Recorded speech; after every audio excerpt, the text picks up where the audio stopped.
أعوذ بالله من الشيطان الرجيم. ولا تخزني يوم يبعثون يوم لا ينفع مال ولا بنون إلا من أتى الله بقلب سليم وأزلفت الجنة للمتقين وبرزت الجحيم للغاوين وقيل لهم أين ما كنتم تعبدون من دون الله هل ينصرونكم أو ينتصرون فكبكبوا فيها هم والغاوون وجنود إبليس أجمعون قالوا وهم فيها يختصمون تالله إن كنا لفي ضلال مبين إذ نسويكم برب العالمين وما أضلنا إلا المجرمون فما لنا من شافعين ولا صديق حميم فلو أن لنا كرة فنكون من المؤمنين إن في ذلك لآية وما كان أكثرهم مؤمنين وإن ربك لهو العزيز الرحيم. أعوذ بالله من الشيطان الرجيم. بسم الله الرحمن الرحیم. حضرت ابراہیم علیہ السلام کی دعا کا ذکر ہو رہا ہے. جو اس سے پہلے دعائیں کی ہیں حضرت ابراہیم علیہ السلام نے، ان کا تعلق دنیا کی زندگی سے ہے، لیکن آج جتنی بھی دعائیں ہیں یا جتنے بھی آگے بیان ہے وہ سارا کا سارا تعلق جو ہے وہ قیامت کے ساتھ، اور قیامت میں بھی جو میدانی حشر کے معاملات ہیں یا مراحل ہیں ان کا ذکر کیا اللہ تعالیٰ نے. پہلی بات تو ابراہیم علیہ السلام نے اپنے باپ کے لیے کی تھی اس دنیا میں کہ یا اللہ میرا باپ گمراہ تھا تو اس کی مغفرت فرما دے، لیکن سورہ توبہ میں اللہ تعالیٰ نے یہ بات ارشاد فرمائی کہ جب حضرت ابراہیم علیہ السلام کو یہ پتہ چلا کہ میرا باپ شرک کی حالت میں مرا ہے، اس نے توبہ نہیں کی، تو پھر اللہ تعالیٰ فرماتے ہیں کہ ابراہیم علیہ السلام اپنے باپ کی مغفرت سے بری ذمہ ہو گیا اور اپنے باپ سے اظہار بیزاری بھی کر دیا کہ وہ اللہ کا دشمن تھا، لہذا میں بھی اس کا دشمن ہوں. یہ سارے معاملات جو ہیں یہ دنیا سے تعلق رکھتے ہیں. اگلی جتنی بھی باتیں ہیں ان کا تعلق میدان حشر سے ہے. سب سے پہلے تو ابراہیم علیہ السلام نے اپنے لیے یہ دعا مانگی، وَلَا تُخْزِنِي يَوْمَ يُبْعَثُونَ، یا اللہ جس روز لوگوں کو اٹھایا جائے گا قبروں سے اس روز مجھے رسوا نہ کرنا. اب اس میں مفسرین نے دونوں باتیں لکھی ہیں کہ رسوائی کی صورت کون سی ہے. ایک رسوائی کی صورت تو وہ ہے جس کا ذکر اللہ تعالیٰ نے خود قرآن مجید میں سورہ آل عمران میں کیا ہے، ربنا انک من تدخل النار فقد اخزیتہ، یا اللہ جس آدمی کو تو نے جہنم میں داخل کر دیا اس کو تو نے رسوا ذلیل کر دیا، وہ رسوا ذلیل ہوا. اب ابراہیم علیہ السلام کا یہ دعا مانگنا کہ یا اللہ مجھے قیامت کے دن رسوا نہ کریں، نہ کریں، اس کا ایک منٹ تو یہی ہے کہ یا اللہ مجھے جہنم سے بچانا، مجھے جہنم میں داخل ہونے سے بچا لینا۔ اب دیکھنے والی بات یہ ہے کہ ابراہیم علیہ السلام تو وہ ہیں جن کے بارے میں خود اللہ تعالیٰ نے یہ بات ارشاد فرمائی کہ میں نے اس کو اپنا دوست بنا لیا ہے، خلیل اللہ ہے وہ، اللہ نے ان کو دوست بنایا، ابراہیم علیہ السلام نے اللہ کو دوست بنایا، اور پھر ابراہیم علیہ السلام نے اپنی ساری زندگی شرک کے خلاف جہاد کرتے ہوئے گزار دی، اپنی جان تک کی پرواہ نہیں کی، اپنا کنبہ قبیلہ سب قربان کر دیا، گھر بار قربان کر دیا، چھوڑ دیا، ساری زندگی جو ہے وہ اللہ کی اطاعت میں اللہ کو راضی کرنے کے لیے گزار دی۔ اس کے باوجود بھی آخرت کا فکر یہ ہے کہ یا اللہ مجھے جہنم میں داخل نہ کر۔ اگر ابراہیم علیہ السلام کو اتنا خوف اور ڈر ہے جہنم سے اور قیامت کے روز اللہ کے حضور کھڑے ہونے سے یا حساب کتاب دینے سے، تو پھر ہمیں بھی اندازہ لگانا چاہیے کہ ہماری کیا حیثیت ہے۔ اللہ کا اتنا عظیم پیغمبر جس کو اللہ نے دوست بنا لیا، وہ دعا کر رہا ہے کہ یا اللہ مجھے قیامت کے دن جہنم سے بچانا، اور پھر اللہ کے حضور اس دن کا جو ہے نا، یہ تھوڑا سا تصور ہمیں، انسان جب اس دنیا سے جانے لگتا ہے نا، مرنے کا وقت آتا ہے، اس وقت تو یقیناً انسان یہ سوچتا ہے اب میں جا رہا ہوں تو کیسے معاملات ہوں گے، کیا بنے گا میرا، اللہ تعالیٰ گناہ معاف کرتے ہیں یا نہیں کرتے۔ لیکن جب انسان اچھا بھلا ہوتا ہے، صحت کی حیثیت میں ہوتا ہے اور خوب کھاتا پیتا ہے، پھر یہ سوچیں آتے نہیں ہیں۔ اب یہ ہے کہ میدان حشر میں 5000 سال کا 50,000 سال کا وقفہ ہوگا یا طویل مدت ہوگی، جس میں جب لوگ میدان حشر کے عذاب سے تنگ آ جائیں گے تو انہی انبیاء سے درخواست کریں گے، ابراہیم علیہ السلام سے بھی درخواست کریں گے کہ آپ اللہ سے گزارش کر دیں، اللہ سے سفارش کر دیں کہ اللہ تعالیٰ یہ اس عذاب سے ہمیں نجات دلائے اور ہمارا حساب کتاب لے لے۔ ابراہیم علیہ السلام کی جرت نہیں ہوگی کہ میں اللہ سے سفارش کروں۔ یہ کتنی بڑی سبق ہے ان چیزوں میں ہمارے لیے، جو لوگ کہہ دیتے ہیں یہ ہاں بیعت ہو گئی ہے، آپ فکر نہ کریں جی، سفارش ہی سفارش ہے، سفارش کرا لیں گے آپ۔ ابراہیم علیہ السلام انکار کریں گے، اپنی وہ جو 2-3 باتیں ہیں وہ یاد کریں گے۔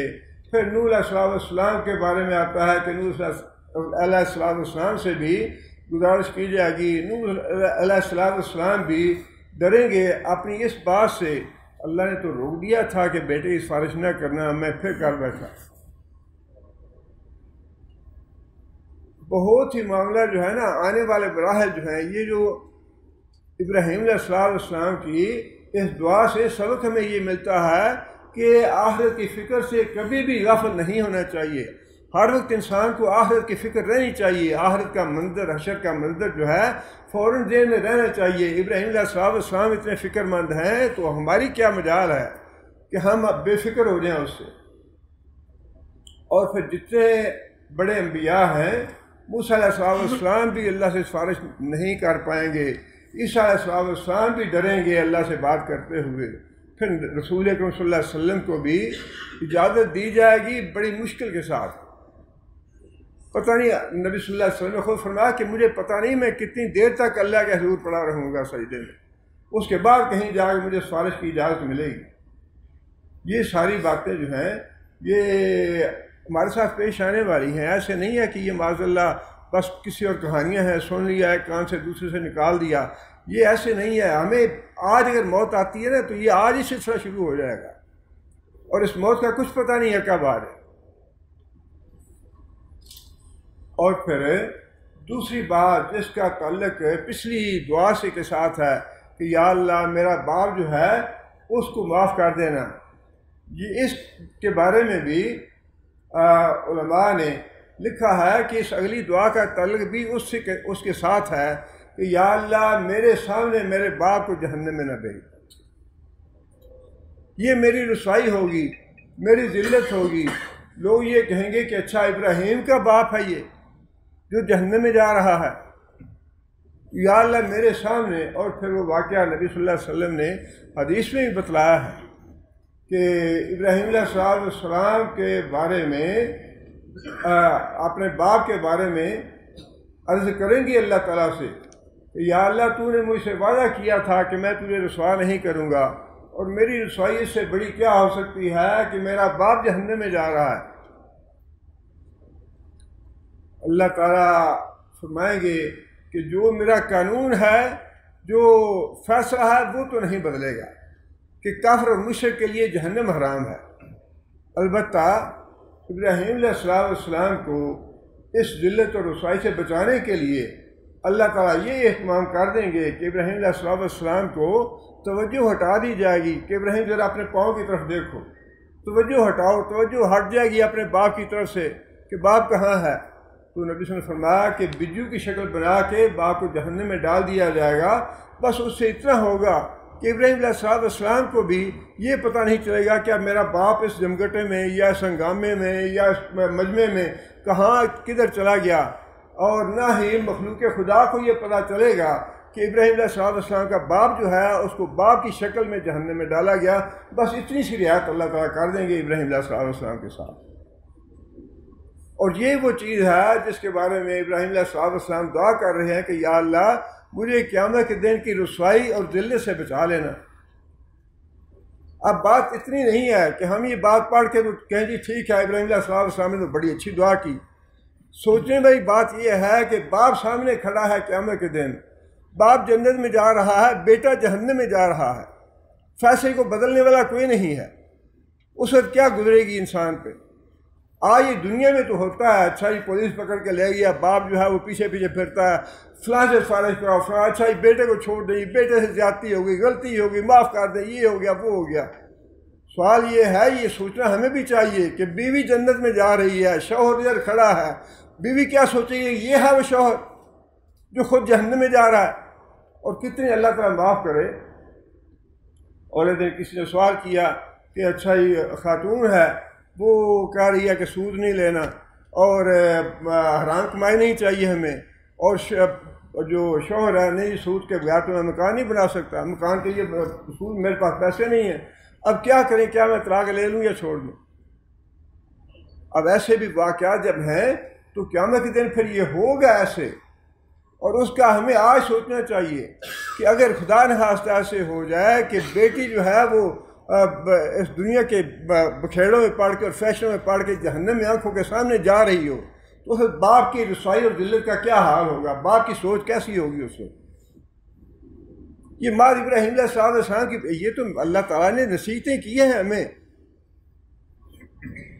کہ خود دیکھو یہ وقت آنے والا ہے، کہیں ایسے نہ ہو کہ باپ ایک طرف جا رہا ہو، بیٹا دوسری طرف جا رہا ہو، ماں ایک طرف جا رہی ہو، جو بیٹا ہے وہ دوسری طرف جا رہا ہو، بیٹی کہیں اور جا رہی ہو، باپ کہیں اور جا رہا ہو.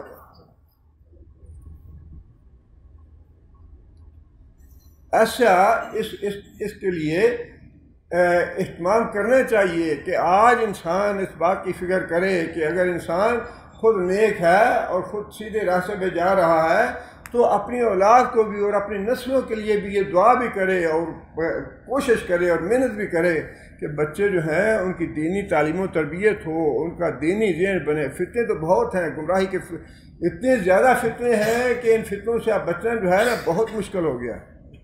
ایک یہ جو خبیث چیز ہمارے ہاتھ میں ہر وقت ہے، بچے کے ہاتھ میں ہے، بڑے کے ہاتھ میں ہے، یہ تباہی کے لیے، دین کی تباہی اور بربادی کے لیے یہی ایک چیز کافی ہے.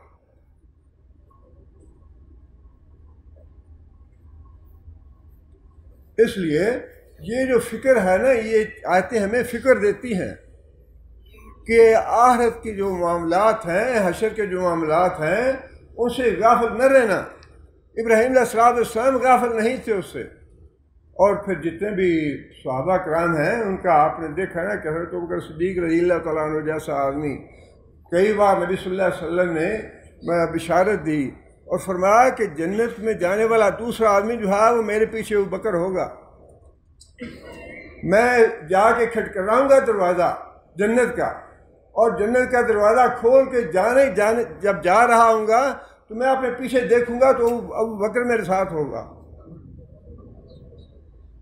اس ابو بکر کا یہ حال ہے کہ تمنا کرتے تھے کہ کاش میں کسی مومن آدمی کا بال ہوتا جو کاٹ کے پھینک دیا جاتا، مجھ سے کوئی حساب نہ لیتا۔ حضرت عائشہ رضی اللہ تعالیٰ عنہ نبی صلی اللہ علیہ وسلم کی زوجہ محترمہ ہے، نبی صلی اللہ علیہ وسلم کی ساری زندگی ساتھ دیا، نبی صلی اللہ علیہ وسلم نے بتایا کہ جنت میں تو میری بیوی ہوگی، ساری خوشخبریاں موجود ہیں، لیکن اس کے باوجود فکر تو تھی یہ کہ جب تک پروانہ ملتا نہیں، جب تک سرٹیفکیٹ آتا نہیں کہ نتیجہ کیا ہے، اس وقت تک تو پتہ نہیں کیا سے کیا ہو جائے۔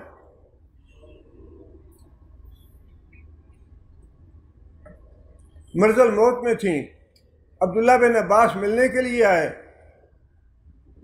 کہ اماں جی سے اجازت دیں مجھے ملاقات کے لیے۔ حضرت عائشہ رضی اللہ تعالیٰ عنہ نے ملاقات کرنے سے انکار کر دیا کہ نہیں، میں نہیں ملوں گی، عبداللہ آئے گا تو آ کے میری تعریفیں کرے گا، میری فلاں فلاں بات کرے گا، میں یہ پسند نہیں کرتی کہ کوئی آ کے میری تعریفیں کرے۔ جو گھر کے افراد تھے انہوں نے کہا کہ آپ نبی صلی اللہ علیہ وسلم کے چچا کا بیٹا ہے، بڑا گہرا رشتہ ہے، آپ ان کو ملنے کے لیے اجازت دے دیں۔ آپ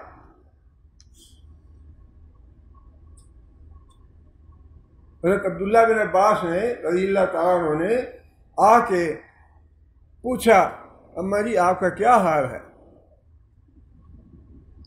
جواب تو بڑا واضح ہے، الحمدللہ، اللہ کا شکر ہے، لیکن آپ کو معلوم ہے بخاری شریف کی حدیث ہے کہ حضرت عائشہ نے کیا جواب دیا؟ ساری زندگی نبی صلی اللہ علیہ وسلم کی رفاقت،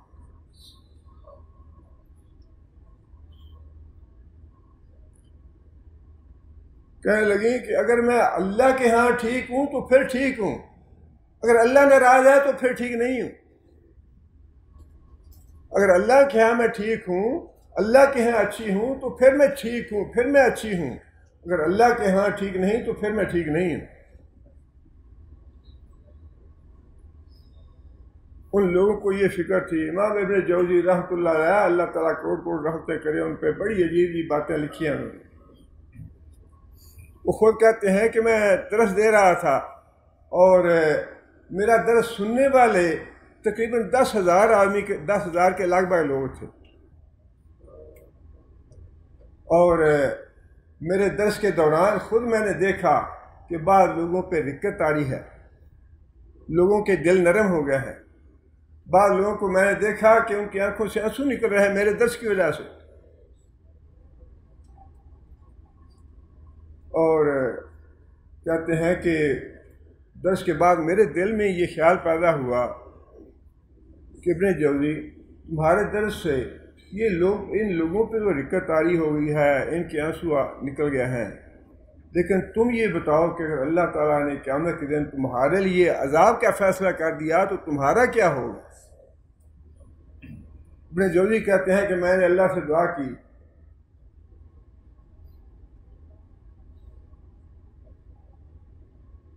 یا اللہ اگر تو نے میرے لیے عذاب کا فیصلہ کر ہی رکھا ہے، دیکھیں پتہ کسی کو نہیں ہے، یہ جو فکر ہے، یہ رونا دھونا ہے نا، ہم نے تو جنت کی ٹکٹیں اپنی جیب میں ڈالی ہوئی ہیں نا، ہم اہل حدیث ہیں تو ہم واحد ہیں، تو ہمارا تو جانا سیدھا جنت میں ہی ہے، بس اس کے علاوہ دوسری بات ہی نہیں ہے، فکر ہی نہیں ہے۔ ان سے بڑھ کے تابعین، تبع تابعین، صحابہ کرام، ان سے بڑھ کے اللہ کو محبوب کون ہوگا؟ ان کو تو بار بار اللہ کے رسول نے خوشخبریاں دیں کہ طوبیٰ لمن رآنی، جس نے ایمان کی حالت میں مجھے دیکھ لیا اس کو مبارک ہو، وہ جنت نہیں جائے گا۔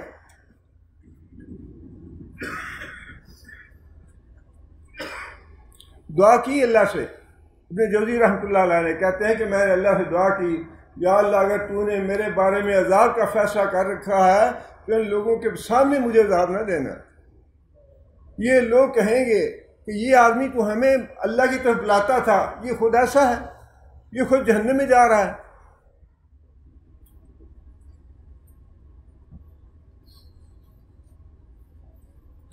اس لیے یہ جو فکر ہے نا انبیاء کی اور صحابہ کرام جتنے بھی تھے، صرف ایک حضرت ابوبکر کی بات نہیں ہے، حضرت عمر رضی اللہ تعالیٰ عنہ، نبی صلی اللہ علیہ وسلم نے اپنی زندگی میں جنت کے بشارتیں بھی دیں اور یہ بھی بتا دیا کہ میرے بعد دین کی سب سے خدمت جو ہے تم زیادہ کرو گے۔ اور ابوبکر نے ڈول نکالے لیکن وہ ذرا کمزوری سے نکالے، لیکن جب تم نے لیا تو تم نے سب کچھ سیراب کر دیا، سب سے زیادہ خدمت کی دین کی۔ حضرت عثمان رضی اللہ تعالیٰ عنہ کہتے ہیں کہ میں سب سے آخری آدمی ہوں جو حضرت عمر رضی اللہ تعالیٰ عنہ کی وفات کے وقت ان سے ملا۔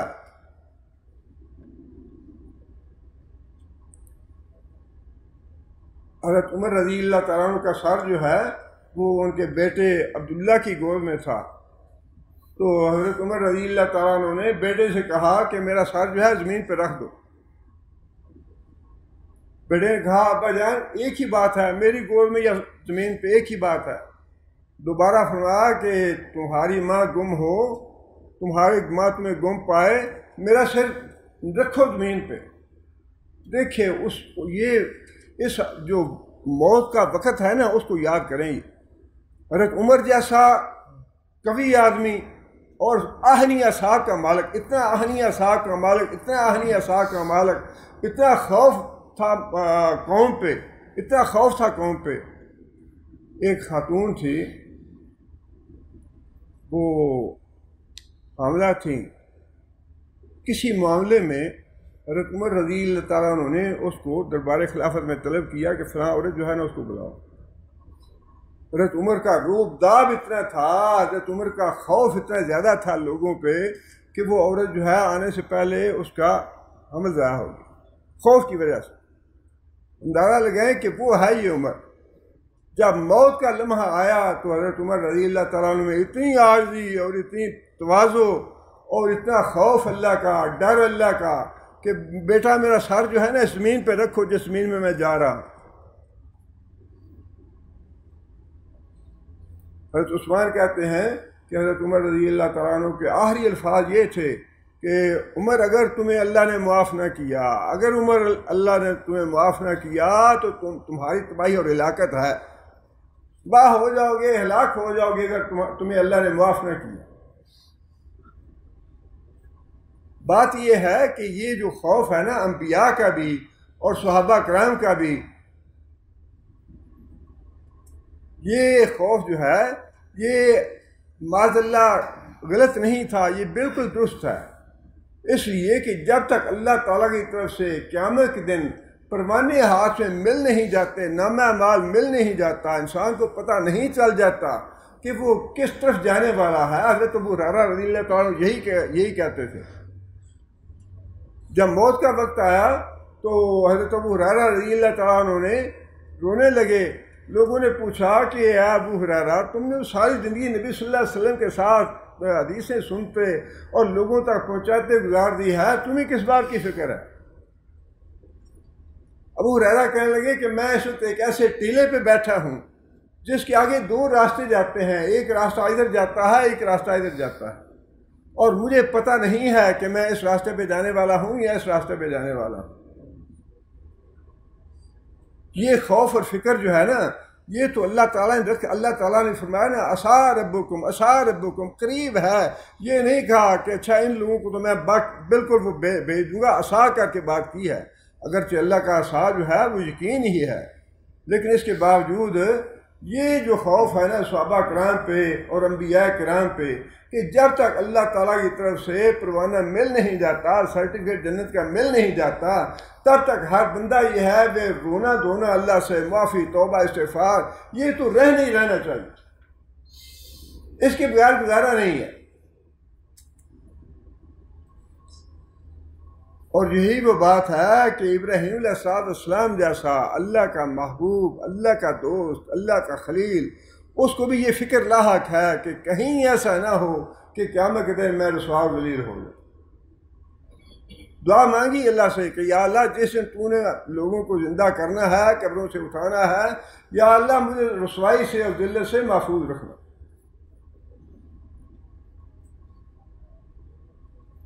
آگے پھر یہ بات ارشاد فرمائے کہ یوم لا ینفع مال ولا بنون، اس روز فائدہ نہیں دے گا یہ مال اور یہ بیٹے۔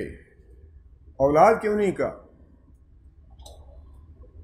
فائدہ تو بیٹیاں بھی نہیں دیں گی نہ بیٹے دیں گے، لیکن بنون پہ بڑا فخر ہوتا ہے۔ ہاں جی، بیٹے ہیں، بیٹا دیا اللہ نے، اس کی تو بڑی خوشی ہے۔ بیٹی پیدا ہو گئی تو ہاں جی اللہ کا حکم ہے۔ بھائی اللہ کا حکم تو وہ بھی ہے، لیکن جب ایک چیز آپ کو پسند نہیں آئی تو پھر اس وقت اللہ کا حکم ہو گیا۔ اللہ کا سارے کام اللہ کے حکم سے ہی ہوتے ہیں۔ بیٹا آتا ہے وہ بھی اللہ کے حکم سے آتا ہے، لیکن جب بیٹی آتی ہے تو اس کے لیے تو اللہ کا حکم ہم کہتے ہیں جی اس میں تو ہمارا اب کیا اختیار ہے، اللہ کا حکم تھا جیسے ہو گیا جو اللہ نے دے دیا۔ اور جب بیٹے آتے ہیں تو پھر باجے بجاتے ہیں اور پھر جلسے اور کیا کچھ کرتے ہیں وہاں پہ۔ اس لیے بتا دیا کہ یہ بیٹے بیٹے جن پہ فخر ہے، جن پہ عقل ہے تمہیں، وہ جو تھا ولید بن مغیرہ، اس کے بارے میں بھی اللہ نے فرمایا نا قرآن مجید میں،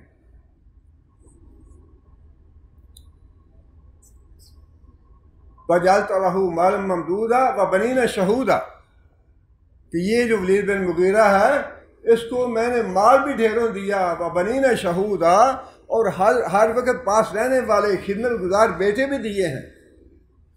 وَمَهَّدتُّ لَهُ تَمْهِيدًا، اس کو ڈھیل دی ہے میں نے کہ کب اسلام قبول کرتا ہے، کب ایمان لاتا ہے، یہ ڈھیل دی ہے میں نے اسے۔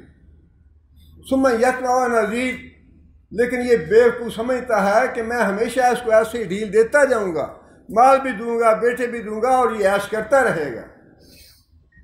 یہ عیش کا دروازہ ایک دن بند ہونا ہی ہونا ہے، یہ ہمیشہ کے لیے نہیں ہے۔ نہ یہ مال جو ہے یہ فخر کرنے والی چیز ہے، نہ یہ بیٹے فخر کرنے والی چیز ہیں، یہ دونوں چیزیں امانت ہے، امانت اللہ کی۔ جو بھی اس میں خیانت کرے گا اس اپنی خیانت کی سزا بھگتے گا۔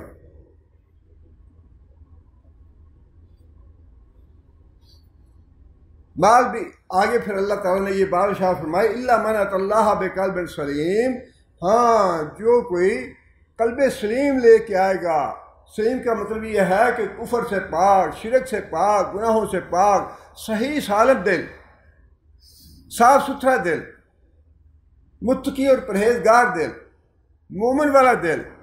جو آدمی مومن والا دل لے کے آئے گا اللہ کے حضور، اس کا مال بھی کام آئے گا، اس کے بیٹے بھی کام آئیں گے۔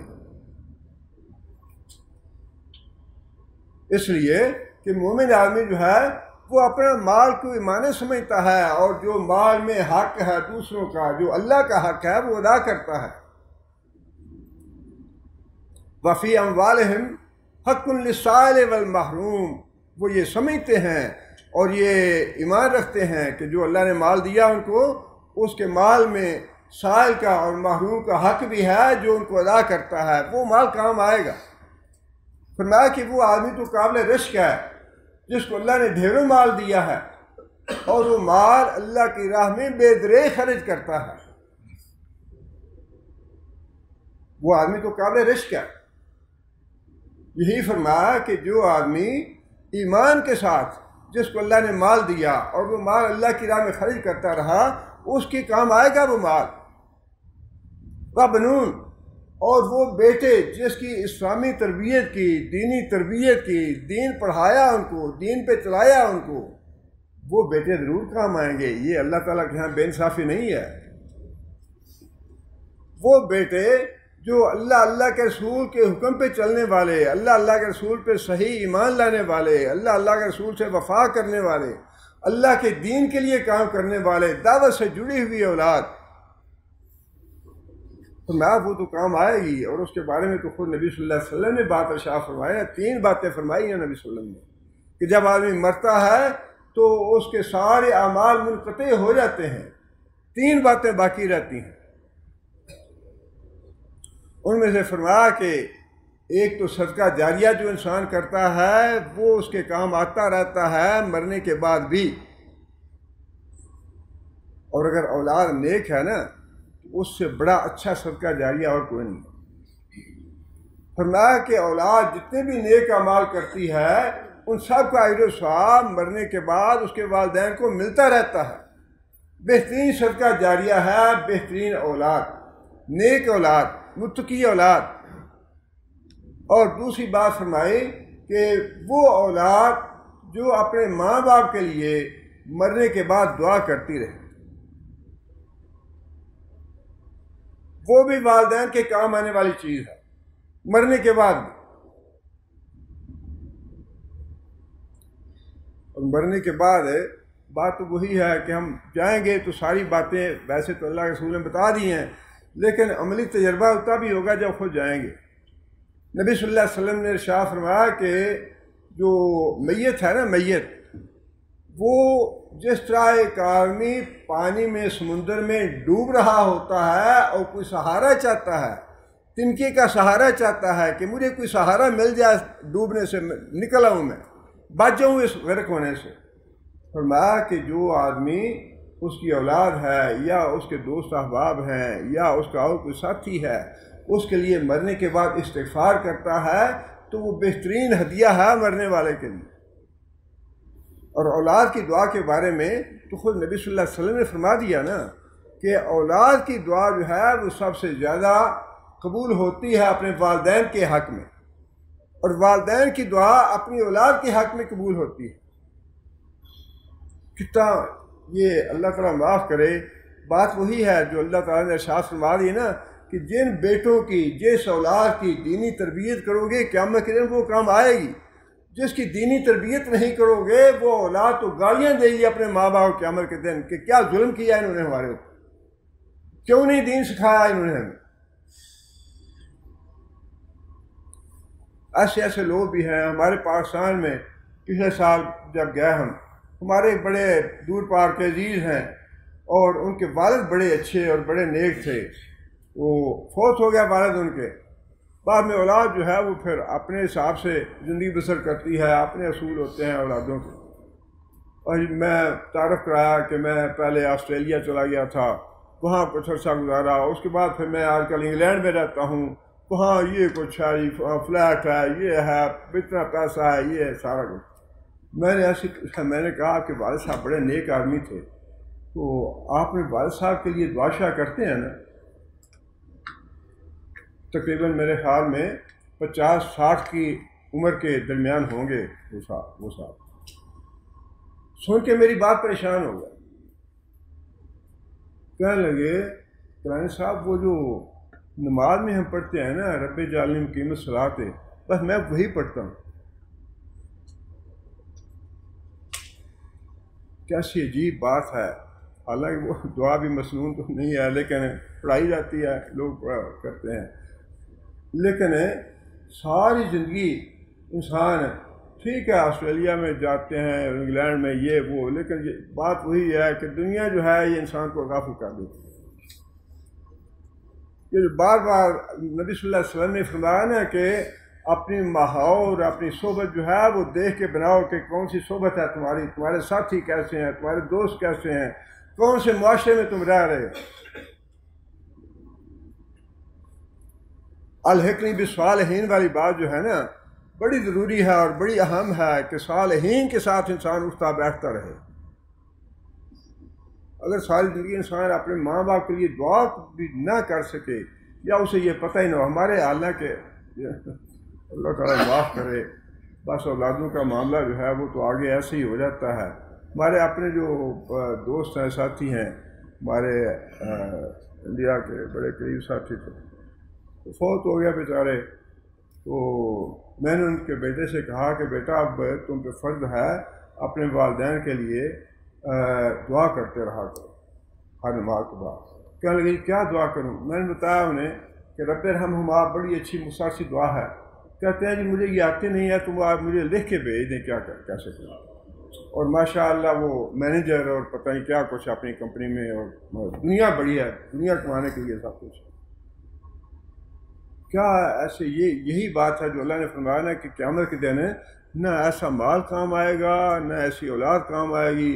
ہاں وہ مسلمان جس نے اپنا مال اللہ کی راہ میں خرچ کیا اور جس نے اپنی اولاد کو دین کی تعلیم دی، دین کے راستے پہ چلایا، مسجد اور مدرسے میں بھیجا اولاد کو، وہ اولاد یقیناً کام آئے گی۔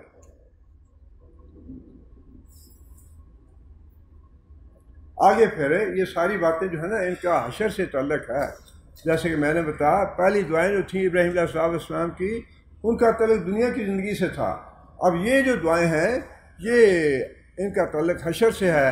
اور آگے پھر اللہ تعالیٰ نے حشر کا کچھ منظر بھی بیان فرمایا ہے کہ جب لوگ قبروں سے اٹھائے جائیں گے اور حشر میں اکٹھے کیے جائیں گے، کیسے اکٹھے ہوں گے؟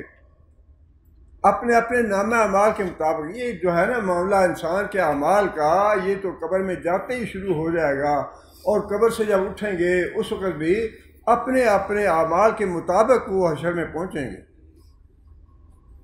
پیدل جانے والے بھی ہوں گے اور سر کے بل جانے والے بھی ہوں گے، اندھے بھی اٹھائے جائیں گے، بہرے اور گونگے بنا کے اٹھائے جائیں گے، اور انسان تعجب کرے گا، کہے گا اللہ سے لما حشرتنی اعمی، یا اللہ میں تو دنیا میں آنکھوں والا تھا، مجھے تو نے اندھا کر کے قبر سے کیوں اٹھایا؟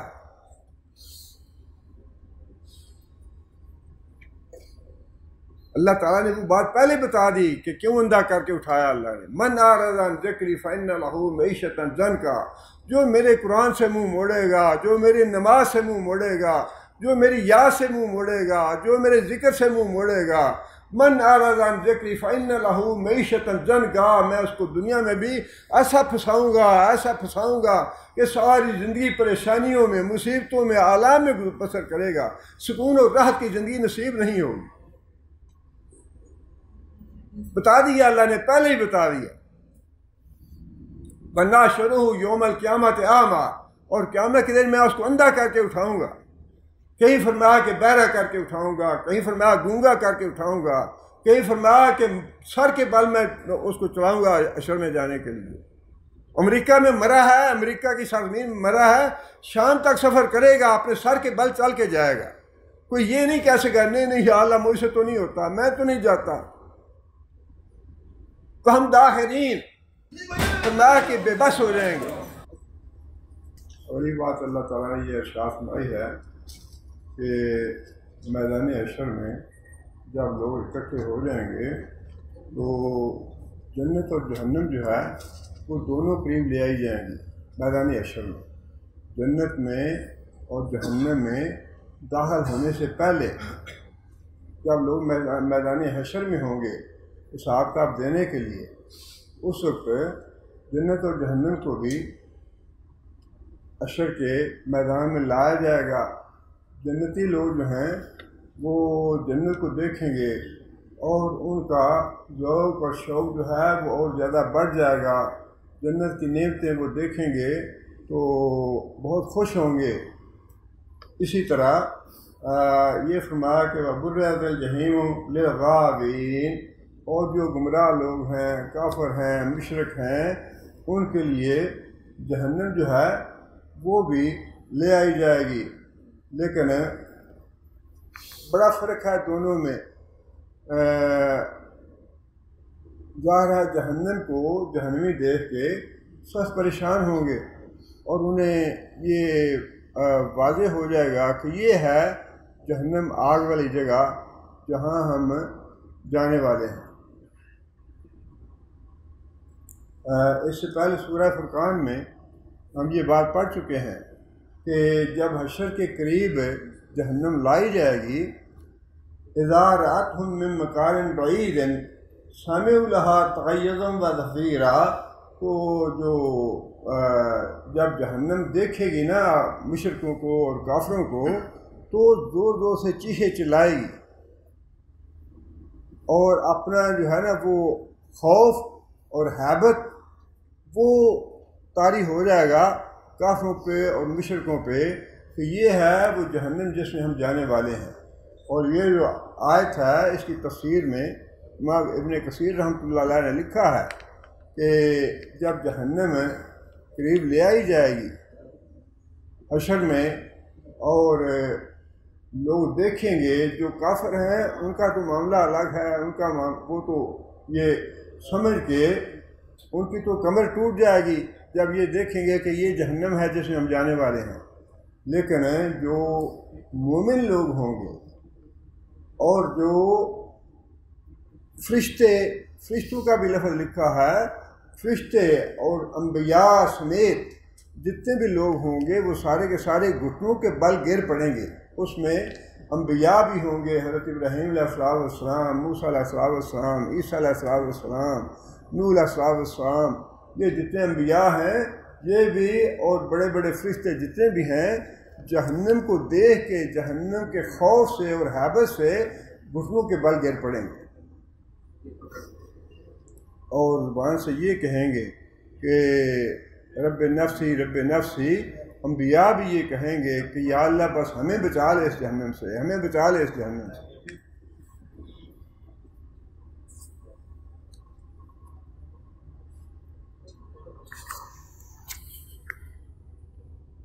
آگے اللہ فرماتے ہیں جنت اور جہنم دونوں میدان حشر میں لائی جائیں گی۔ وَقِيلَ لَهُمْ أَيْنَ مَا كُنْتُمْ تَعْبُدُونَ، جو مشرک ہیں ان سے یہ پوچھا جائے گا میدان حشر میں۔ یہ سارے اب حشر کے احوال ہیں، حشر کے مراحل ہیں، ان سے پوچھا جائے گا این، کہاں پہ ہیں، ما کنتم تعبدون، جن کی تم بندگی کرتے تھے، جن کی تم پوجا کرتے تھے، جن کو تم مشکل کشا اور حاجت روا سمجھتے تھے، وہ کہاں پہ ہیں؟ مطلب یہ ہے کہ جنت جہنم دکھا دی جائے گی اور جہنم کا خوف اور جو ہیبت ہے وہ اتنی زیادہ ہوگی کہ جو مومن ہیں وہ گھٹنوں کے بل گر پڑیں گے۔ اس کیفیت میں اللہ تعالیٰ مشرکوں سے یہ سوال کریں گے یا فرشتے کریں گے کہ جن کو تم نے اللہ کا شریک ٹھہرایا ہوا تھا وہ آج کہاں ہیں، وہ تمہاری سفارش کیوں نہیں کر رہے، وہ تمہاری مدد کیوں نہیں کر رہے۔ وَقِيلَ لَهُمْ أَيْنَ مَا كُنْتُمْ تَعْبُدُونَ مِن دُونِ اللَّهِ، اللہ کے علاوہ تم جن کی بندگی کرتے تھے۔ اب یہ من دون اللہ جو ہے نا، اگلی آیتوں میں یہ بات واضح ہو جاتی ہے کہ من دون اللہ سے مراد محض جو بت ہیں وہ نہیں ہیں، بلکہ بتوں کے علاوہ جن درگاہوں کو، جن آستانوں کو، جن خانقاہوں کو شرک کا مرکز بنا لیا گیا ہے، اگر ان بزرگوں نے، وہ بزرگ توحید والے تھے تو وہ ذمہ دار نہیں ہیں، لیکن اس کے اوپر جو مجاور بنے ہوئے ہیں یا لوگوں کو بلانے والے، نظریں نیازیں قبول کرنے والے، اور ان جو خانقاہیں اور دربار ہیں ان کی زیب و زینت کرنے والے، وہ کاروبار چلانے والے، وہ سارے ذمہ دار ہوں گے۔ اور ان کے بارے میں اللہ نے فرمایا کہ ان کو بھی، اور جو شرک کرنے والے ہیں، یہ جو شیطان کے جتنے بھی لشکر ہیں سارے کے سارے جہنم میں ڈال دیے جائیں گے۔ پہلے ان سے یہ سوال ہوگا کہ وہ ہیں کہاں؟ تمہارے مشکل کشا جو ہیں، خواہ وہ کسی بت کو سجدہ کرتا ہے اس کو مشکل کشا سمجھتا ہے، یا علی حجویری رحمۃ اللہ علیہ کو اپنا مشکل کشا سمجھتا ہے، یا حضرت علی کو مشکل کشا سمجھتا ہے، یا عبدالقادر جیلانی کو مشکل کشا سمجھتا ہے، یا حضرت حسین کو کوئی حاجت روا یا مشکل کشا سمجھتا ہے۔ سوال تو کیا جائے گا ان سے کہ جو تمہارا حاجت روا ہے، جن کی تم پوجا کرتے رہے، جن کے نام کی نظر نیاز دیتے رہے، جن کو تم مانتے رہے، وہ کہاں پہ ہیں آپ؟ اس لیے کہ وہ تو سارے کے سارے گھٹنوں کے بال گرے ہوں گے اللہ کے حضور، کسی کو اپنی ہوش نہیں ہوگی۔ اس حالت میں یہ سوال کیا جائے گا کہ اللہ کے علاوہ جن کو تم مانتے تھے یا جن پہ تمہارا ایمان تھا کہ یہ ہماری سفارش کریں گے، ہمیں بچائیں گے، وہ کہاں ہے آج؟ جس کا مطلب یہ ہے کہ اس روز یہ سب کو پتہ چل جائے گا۔ اگلی آیتوں میں بھی دیا ہے کہ اللہ کے علاوہ کسی کا حکم نہیں چلتا، اللہ کے علاوہ اختیار کسی کا نہیں ہے، اللہ کے علاوہ حاجت روا کوئی نہیں ہے، اللہ کے علاوہ مشکل کشا کوئی نہیں ہے، کوئی کسی کی جو ہے نا خبر لینے والا نہیں ہے۔ آگے فرمایا کہ حل ینصرونکم، کیا وہ تمہارے مشکل کشا، حاجت روا، وہ تمہاری کوئی مدد کرنے والے ہیں؟ آج کوئی تمہاری مدد کرتے ہیں، تمہیں بچاتے ہیں ہماری پکڑ سے، یا اس جہنم میں جانے کے عذاب سے بچانے والے ہیں کوئی؟ او ینتصرون، یہ بھی اللہ نے فرما دیا کہ وہ جن کو تم اپنا مشکل کشا اور حاجت روا سمجھتے تھے نا، وہ آج ہمارے عذاب سے اپنے آپ کو وہ بھی نہیں بچا سکیں گے۔ ایک تھا جو شرک کرنے والا ہے، اس کی کوئی مدد نہیں۔ ایک یہ ہے کہ جس کو اللہ کا شریک ٹھہرایا گیا تھا، جس کو مشکل کشا اور حاجت روا مانا گیا تھا، اللہ فرماتے ہیں کہ اس روز ہمارے عذاب سے اس کو بھی کوئی نہیں بچا سکے گا، نہ وہ تمہاری مدد کر سکے گا، نہ اپنے آپ کو بچا سکے گا۔ فَكُبْكِبُوا فِيهَا هُمْ وَالْغَاوُونَ۔ دیکھیں کیسی ترتیب اللہ نے بتائی یہاں پہ۔ کُبْكِبُوا، منہ کے بل گھسیٹ کے جہنم میں ڈال دیے جائیں گے، فِيهَا هُمْ وَالْغَاوُونَ۔ ہم کون ہیں؟ جن کو شریک ٹھہرایا گیا۔ اللہ تعالیٰ نے ترتیب یہ رکھی ہے کہ پہلے تو میں تمہارے خداؤں کو جہنم میں گراؤں گا، بعد میں تمہیں گراؤں گا جہنم میں۔ غابون جو ہے نا، جو مشرک اور کافر ہیں، ان کو تو بعد میں گراؤں گا، پہلے تمہارے خداؤں کو تو اس میں جہنم میں گراؤں گا، تاکہ تمہیں یہ پتہ چلے کہ جن کو تم نے اپنا خدا اور مشکل کشا اور حاجت روا بنایا ہوا تھا، ان کی کیا حیثیت ہے۔ ظاہر ہے اس میں وہ تو بت تو ہے ہی جن کی پوجا کی جاتی ہے، یا جن کو حاجت روا مشکل کشا یا نظر نیاز دی جاتی ہے، وہ تو ہیں ہی، وہ تو جہنم میں ڈالے ہی جائیں گے۔ بلکہ دوسری حدیث میں یہ بھی ہے، جو سورج کو پوجتا ہے اس کے سامنے سورج کو جہنم میں ڈالا جائے گا، جو چاند کو پوجتا ہے چاند کو، جو ستارے کو پوجتا ہے ستارے کو جہنم میں ڈالا جائے گا۔ لیکن اس کے ساتھ ساتھ وہ لوگ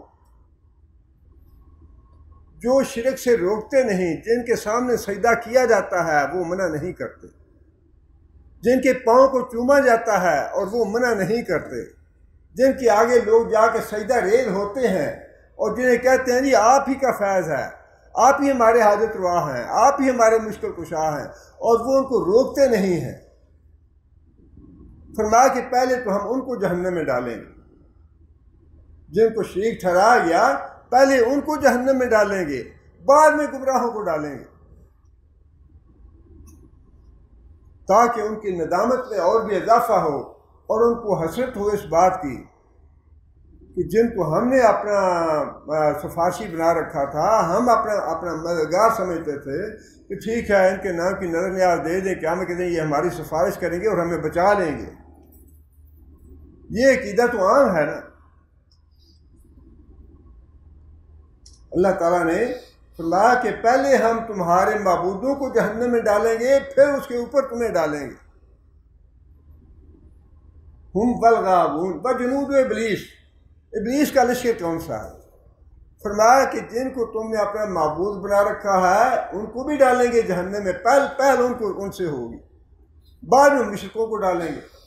اور فرمایا کہ وجنود ابلیس، جو شیطان کے لشکر ہیں، شیطان سے مراد جن شیطان اور انسان شیطان دونوں ہیں۔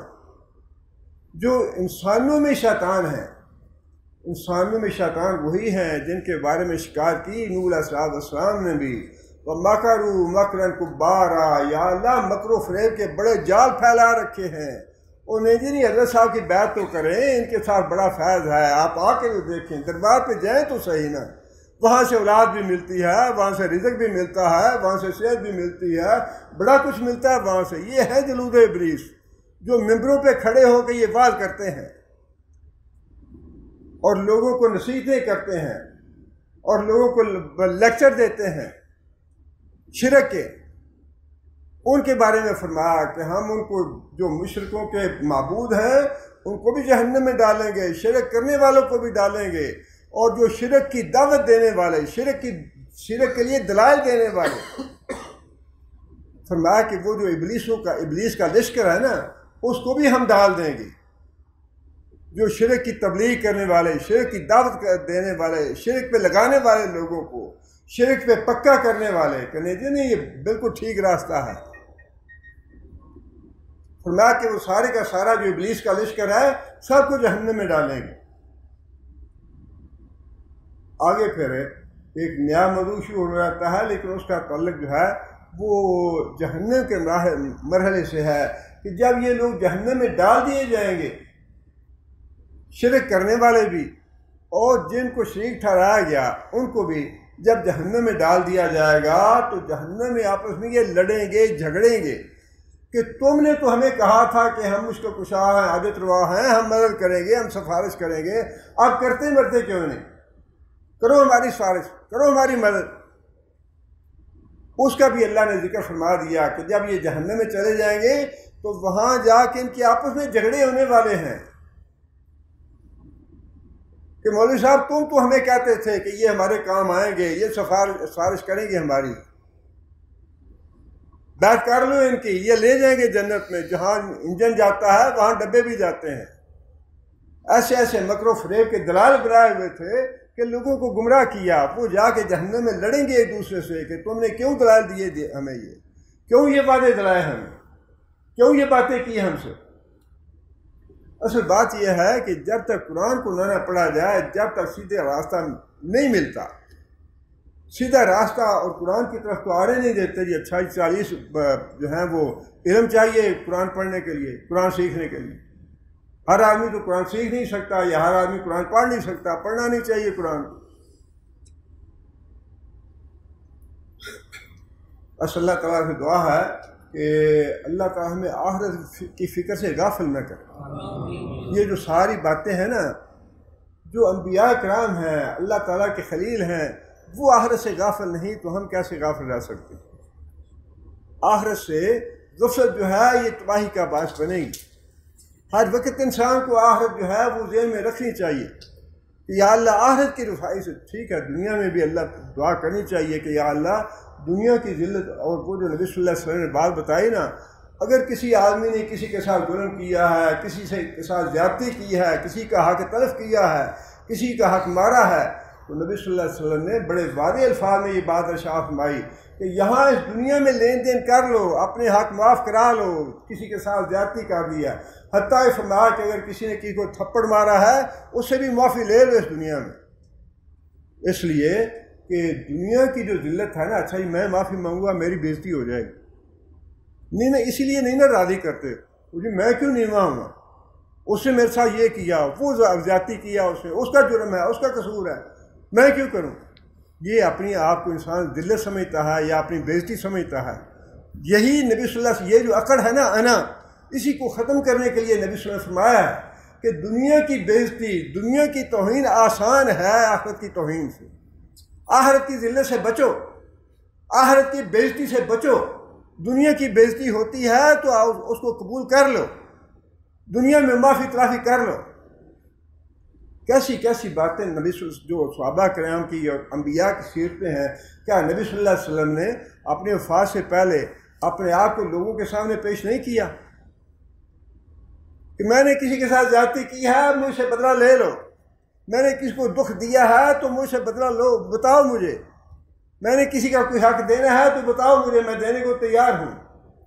اور پھر یہ دعا بھی کی اللہ سے کہ یا اللہ اگر مجھ سے کسی آدمی کے ساتھ زیادتی ہو گئی یا کسی آدمی کے حق میں مجھ سے کوئی ناحق کلمہ نکل گیا جس کا وہ مستحق نہیں تھا، میں نے کسی کو بری بات کہہ دی یا بد دعا کر دی، یا اللہ اس آدمی پہ رحم فرما دینا۔ اپنا دامن صاف کر لیا نبی صلی اللہ علیہ وسلم نے۔ اس لیے ہمیں آخرت سے غافل نہیں ہونا چاہیے۔ سارے معاملات دنیا کے بھی، دین کے بھی، بچوں کے بھی، بیوی کے بھی اور لوگوں کے بھی، دوستوں کے بھی، ان سب کو معاملات کرتے ہوئے اپنی آخرت کو سامنے رکھیں۔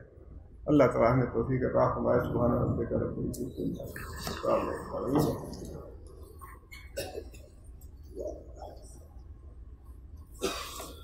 أعوذ بالله من الشيطان الرجيم. بسم الله الرحمن الرحيم. ولا تخزني يوم يبعثون يوم لا ينفع مال ولا بنون إلا من أتى الله بقلب سليم. وأزلفت الجنة للمتقين وبرزت الجحيم للغاوين وقيل لهم أين ما كنتم تعبدون من دون الله هل ينصرونكم أو ينتصرون فكبكبوا فيها هم والغاوون وجنود إبليس أجمعون قالوا وهم فيها يختصمون تالله إن كنا لفي ضلال مبين إذ نسويكم برب العالمين. دعا فرمائے اللہ تعالیٰ ہمارے بھائی کو صحت دے اور شفاء کاملہ عطا فرمائے. بسم اللہ الرحمن الرحیم الحمد للہ رب العالمین الرحمن الرحیم مالک یوم الدین ایاک نعبد و ایاک نستعین اهدنا الصراط المستقیم صراط الذین انعمت علیہم غیر المغضوب علیہم ولا الضالین. اللهم صل علی محمد وعلی آل محمد كما صليت على ابراہیم وعلی آل ابراہیم انک حمید مجید. اللهم بارك على محمد وعلى آل محمد كما باركت على إبراهيم وعلى آل إبراهيم إنك حميد مجيد. ربنا ظلمنا أنفسنا إن لم تغفر لنا وترحمنا لنكونن من الخاسرين. ربنا آتنا في الدنيا حسنة وفي الآخرة حسنة وقنا عذاب النار. ربنا هب لنا من أزواجنا وذرياتنا قرة أعين واجعلنا للمتقين إماما. ربنا اصرف عنا عذاب جهنم إن عذابها كان غراما إنها ساءت مستقرا مقاما. أذهب الباس رب الناس واشف الشافي لا شفاء إلا شفاك شفاء لا يغادر سقما. أذهب الباس رب الناس واشف الشافي لا شفاء إلا شفاك شفاء لا يغادر سقما. اللهم أعز الإسلام والمسلمين. اللهم أعز الإسلام والمسلمين.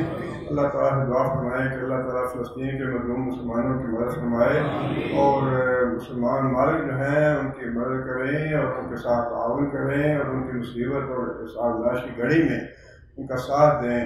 اور اللہ تعالیٰ خاص اپنے رحم سے اپنے فضل سے یا اللہ یہود و نصارہ کو کفار اور مشرکین کو جو اللہ کے دشمن ہیں اللہ کے رسول کے دشمن ہیں اللہ تعالیٰ انہیں تباہ و برباد کرے نیست و نابود کرے. مسلمانوں کی جہاں بھی کہیں مسلمان مظلوم ہیں اللہ تعالیٰ کی نصرت فرمائے. اللہم اعز الاسلام والمسلمین. اللہم اعز الاسلام والمسلمین. اللہم اذل الشرک والمشرکین. اللہم اذل الشرک والمشرکین. اللہم دمر اعداء الدین. اللہم دمر اعداء الدین. اللہم نور قلوبنا بنور الایمان. اللہم ثبتنا علی اللسان. اللهم اغفر لجميع المؤمنين والمؤمنات الأحياء منهم والأموات. ربنا تقبل منا إنك أنت السميع العليم وتب علينا إنك أنت التواب الرحيم. سبحان ربك رب العزة عما يصفون وسلام على المرسلين والحمد لله رب العالمين.